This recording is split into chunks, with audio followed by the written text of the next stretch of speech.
Get ready with me for my first day of work for the year. So I'm Kristen, I'm 29 years old and I am living in France. Currently I work as a part-time nanny and with a full-time gig, if that makes sense. So I have a family that I'm working for consistently on a part-time basis, so basically every single day for a few hours. But before I became a nanny, and moved to France, I was a teacher in South Africa for just under 4 years. I moved to France because my husband got an opportunity to play rugby here. France was always a dream country of mine that I was able to visit as a young girl. So when the opportunity to live here came up, I was like, yes sir. Yeah, my first year in France was really tough when I realized that getting a job in this country was not going to be easy at all, with the visa stuff, and then also the language barrier. And so for the first year that I was in France, I was basically unemployed, and that took a really big toll on my mental health, on our marriage, and just was super challenging. I went from being a very independent girl, very independent person, to being super dependent on my husband for basically everything.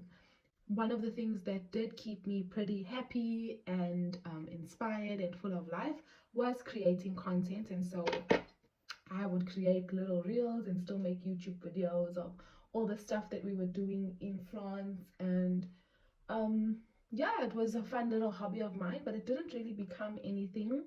After being unemployed for a year, I decided to create a profile on an au pair website and put my feelers out there, hoping to get an au pair job in any little city nearby where we were staying, or potentially in the city that we were staying.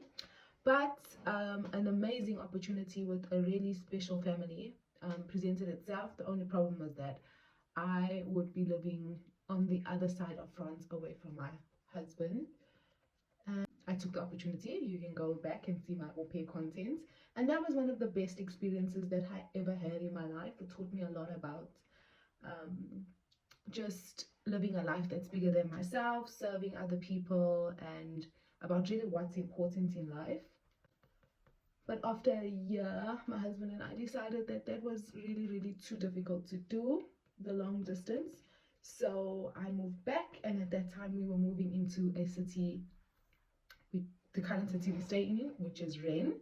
And so yeah, and then for a year after moving to Rennes, I was unemployed for about a year. I did have a few gigs here and then, looking after kids, etc. And so that was really challenging. I dabbled in the content creating thing, but like I said, it didn't really work out for me in terms of like being able to be something that I can build my life on. And I became super sad and depressed, and life was really hard. But then, you know, you overcome. Just when I was about to give up, I got a really amazing offer to work for this family part-time, and I go in every day and I take care of the kids. They're much older, and it's a really beautiful experience. And though people might be like, how can you be a nanny at 29 years old? For me, it's a huge blessing. It's giving me the responsibility, the finances, and everything that I really need right now in this phase in my life, and so I'm really grateful for it. That's kind of like my story right now. So yeah, today's my first day of work. I'm excited for the year. Although my work shift is pretty short, I leave the house at 2 and get back at 8, so that becomes long because I use public transport. And so it's caused me to have to be very diligent with my time. And I don't always put on this makeup every single day, but it's the first day back, you know. You gotta just say hello. I come back. I don't know what to do with my hair. Okay, so that's me for today. Thank you for listening to my Get Ready With Me. Yes, I'm ready. And thank you for watching my Get Ready With Me. I'll see you in the next one. Peace.